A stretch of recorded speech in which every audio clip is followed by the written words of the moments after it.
नमस्कार सभी किसान भाइयों। आज मैं आपको बताने वाला हूँ पॉली हाउस की सच्चाई कि पॉली हाउस की रियलिटी क्या है।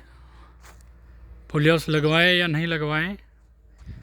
ये मेरा पॉली हाउस है, ये मेरा फार्म है एंड ये मेरा पॉली हाउस लगा हुआ है। 4000 वर्ग मीटर में लगा हुआ है ये। तो इनकम है पॉली हाउस में, मैं मना नहीं कर रहा, इनकम है, लेकिन खर्चे बहुत है पॉली हाउस में। ठीक है, सबसे पहले तो इसको लगवाना।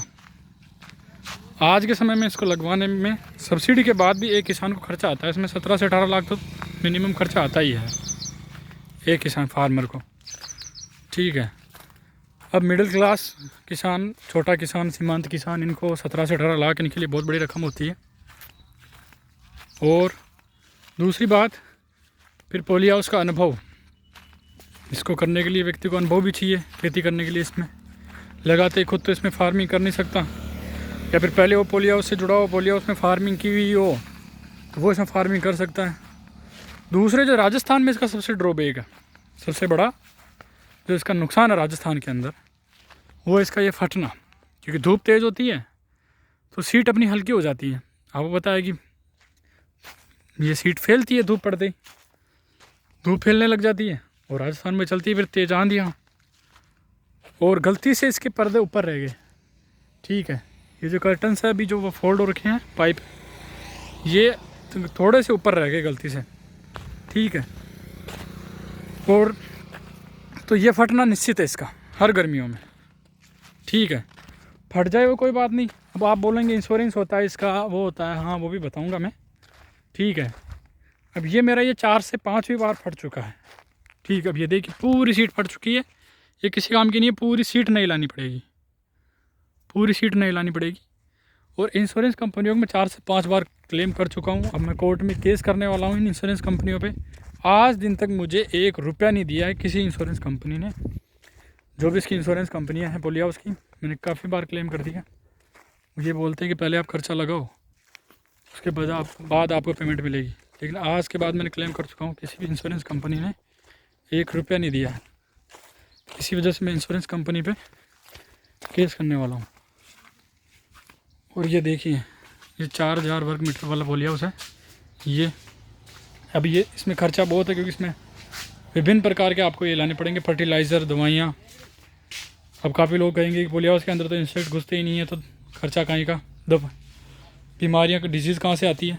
तो डिजीज़ होती है इसमें डिजीज़ होती है पैथोजन वाली, जो कायिक बीमारियाँ होती है पैथोजन्स वाली, वो बीमारियाँ इसमें बहुत ज़्यादा होती हैं।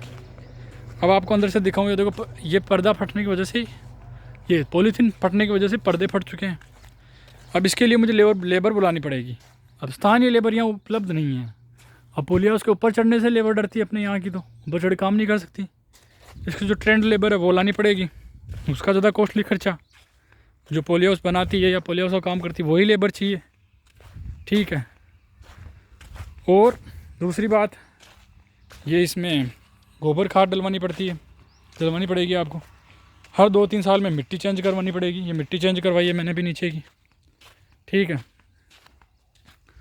उसके अलावा इसमें डॉक्टर्स बुलाने पड़ते हैं देखने के लिए बीच बीच में।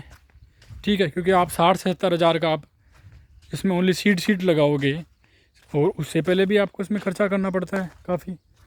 और 1.5 से 2 लाख रुपए के इसमें खाद आ जाता है। 1 लाख तो मान के चलो खाद का एक फसल के अंदर। इतना आप खर्चा करोगे तो आपको थोड़ा रिस्पॉन्सिबिलिटी भी बन के रहना पड़ेगा। ठीक है, इसमें जैसे अपने को जो प्रॉफिट मिलता है ना, वो कई यूट्यूब पे मैंने देखा था ये लगवाने से पहले कि आपको बाहर जो ओपन फार्मिंग है, ओपन जो सब्जियों की फार्मिंग करते हैं, उससे आपको 4-5 गुना अधिक मिलेगा।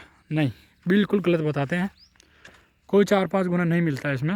इनकम 4-5 गुना नहीं हो जाएगी, बूस्टअप नहीं हो जाएगी। क्योंकि अगर आप पूरा कैलकुलेट करोगे ना चीज़ों, इसको लगवाने से 18 लाख खर्च करोगे तो आप 18 लाख कई बिजनेसेस में लगा सकते हो। ठीक है, कई सारे खेती के और भी मॉडल है जिनमें आप 18 लाख इन्वेस्ट कर सकते हो। बकरी फार्म हो गया, पोल्ट्री फार्म हो गया, कई चीज़ें हो गई, फिश फार्म हो गया। अभी जैसे मेरे पास फार्म पॉन्ड है, इसमें पिछली बार, अभी तो फिश नहीं है, पिछली बार मैंने फिश फार्मिंग इसमें की थी फार्म पॉन्ड में। पूरा ये सीमेंटेड है, नीचे भी सीमेंटेड है, और पानी की शॉर्टेज तो है राजस्थान में, तो नीचे भी इसको सीमेंटेड करा रखा। वैसे ये तो काफ़ी बड़ा है, कभी खाली नहीं हुआ मेरे साथ बनने के बाद, इसको कभी खाली करने की कोई आवश्यकता पड़ी नहीं मुझे। पर मुझे इसलिए कॉस्टली लगा क्योंकि मैं भी इसको संभाल नहीं सकता। 12 को यहाँ तो जब से फसल लगे, जब से यहाँ पे रहना, जो लेबर कराना ज़रूरी है। यहाँ तो 12 घंटे लेबर यहाँ चाहिए। जितनी देर फसल लगी है 12 महीने लेबर यहाँ अवेलेबल चाहिए, तो 12 महीने लेबर को अवेलेबल यहाँ रखना पड़ता है। फिर उसमें भी खर्चा लगता है, लेबर नहीं रखो तो फिर किसी चलाने वाले को देना पड़ता है, तो उसमें भी फिर वो आधी इनकम उसकी लगती है। कुछ परसेंट 30% 40% उनके जाता है। ठीक है, तो सारी इनकम अब बहुत सारे पॉली हाउस वाले बताते हैं तो वो केवल इनकम बता देते हैं। ठीक है, कि एक फसल में इतनी इनकम हुई और इतना खर्चा आ गया। ठीक है, फसल का खर्चा और ये तो आपने बता दिया, लेकिन पॉली हाउस का मेंटेनेंस कहाँ बताया? पॉली हाउस का मेंटेनेंस बताओ ना आप। पॉली हाउस फटता है, ठीक है, मिट्टी चेंज होती है पॉली हाउस में। ठीक है, उससे पहले खाद जब बीज लगाते हो उससे पहले कितनी तैयारियां करनी पड़ती है, वो आपने बताई नहीं? वो कोई भी यूट्यूबर आपको नहीं बताता है कि उससे पहले कितने खर्चे करने पड़ते हैं उसको लगाने से पहले। ठीक है, मल्चिंग पॉलीथीन लानी पड़ी, मल्चिंग लानी पड़ती है। ये ब्लैक वाली पॉलीथीन आपको दिख रही होगी। ठीक है, ये बंडल मैंने ला के रखे हुए, मल्चिंग लानी पड़ती है। उससे पहले खर्चे कहाँ बताया आपने? मिट्टी चेंज कर दी। अब इतने बड़े पॉली हाउस में आपके पास अगर अवेलेबल मिट्टी नहीं है, अब मानो आप ट्रैक्टर से भी मिट्टी बदली जाएगी क्योंकि इसके अंदर ट्रैक्टर ही घुस सकता है। ट्रैक्टर ट्राली से उसकी मिट्टी को बदलोगे तो मानो आप मान के चलो आपको 100 से 150 चक्कर चाहिए ट्रालियों के। ठीक है, तुम निकाल लो। हर एरिया में मैं बता नहीं सकता क्योंकि हर एरिया में अलग अलग खर्च आता है, वो डिपेंड ऑन मिट्टी कितनी दूर है। जहाँ से आप मिट्टी उठा रहे हो वो किसी की निजी है तो वहाँ भी आपको खर्च करना पड़ेगा।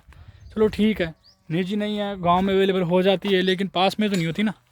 कोई अपनी खेत की मिट्टी क्यों उठाने देने पड़ेगा, दूर जाना पड़ेगा आपको, वो फिर कॉस्टली पड़ जाता है। तो आप रियलिटी बताओ ना जड़ से पॉली हाउस की। अब मैंने बहुत सारे पॉली हाउस है हमारे पास में लगे हुए थे, लेकिन बिक चुके हैं बेचारे। उन्होंने क्या किया, ये पाइप खुलवा के ये कबाड़े में बेचने पड़े। बहुत सारे पॉली हाउस में बेच दिए। बहुत बाहर की कंपनी आई, वो ख़रीद के लेगी पॉली हाउस को पूरा उखाड़ के, क्योंकि उनके प्रॉफिट हुआ नहीं यहाँ पे, बेचारों परेशान हो गए। एक किसान ने तो अपना पॉली हाउस लगवाया, पॉली हाउस की EMI भरने के लिए दूसरी ज़मीन बेच दी। तो ऐसा पॉली हाउस किस काम का जो किसान की ज़मीन बिकवा दे। इसीलिए सावधान, खास करके छोटे किसान। ठीक है, पॉली हाउस में इनकम है, लेकिन तब है जब आपके पास एक पॉली हाउस नहीं है।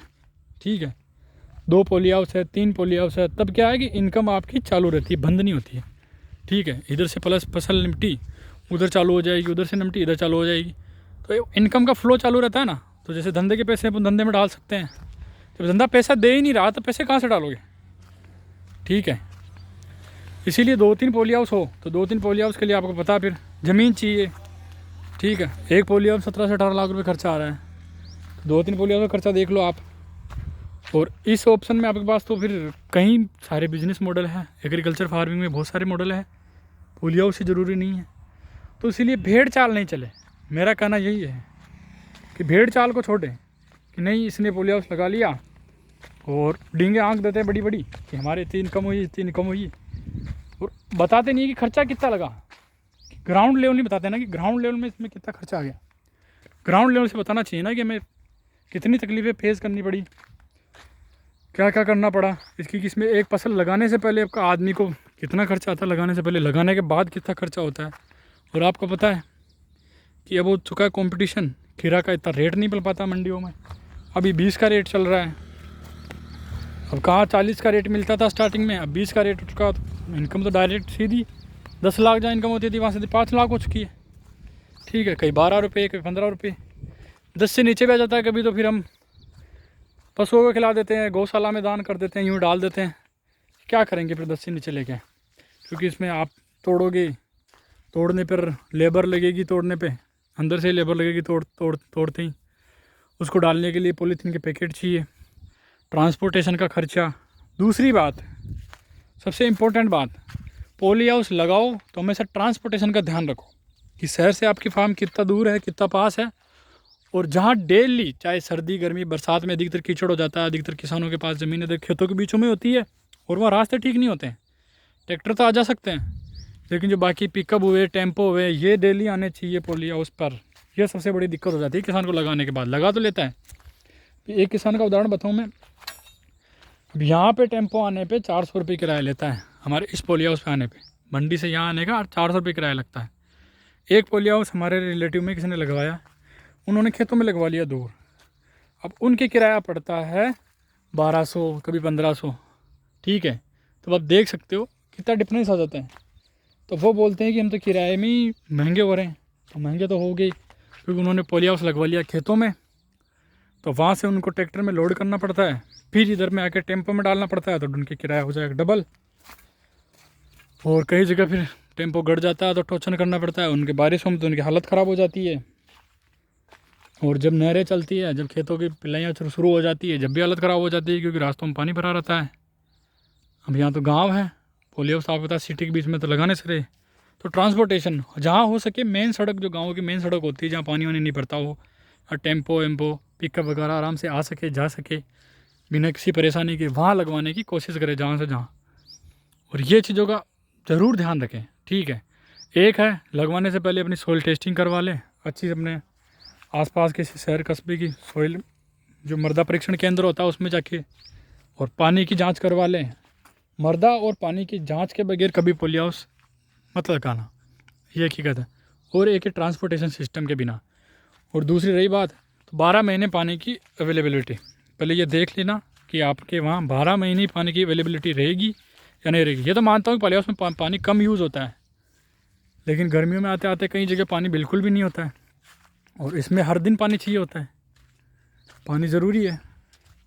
ठीक है, तो ये थे सारे पॉइंट जो मैंने बताए। अब आपको इसकी इनकम बताऊं तो एक साल में इसकी मैंने 2 फसलें ली है, और 2 फसलों में मुझे प्रॉफिट हुआ है। प्रॉफिट सब कुछ निकाल के मुझे प्रॉफिट हुआ है 5 लाख रुपए। और 5 लाख रुपए प्रॉफिट हुआ है, तो अब उसके अंदर ही प्रॉफिट के अंदर फिर मैंने ये खर्चा तो जोड़ा ही नहीं, जैसे मिट्टी चेंज करवानी है, पोली हाउस फट चुका है उसको ठीक करवाना है। ठीक है, 4000 वर्ग ये स्क्वायर मीटर ये जगह घेर रहा है। अब इस जगह में मैं दूसरी सब्जियां उगाता, ठीक है, तो बिना इतनी झंझट के, बिना इतने 17-18 लाख इन्वेस्ट किए हुए मुझे 4 से 5 लाख रुपए में कमा सकता हूँ। मैंने कमाए भी है। अभी मिर्च की मैंने खेती की थी।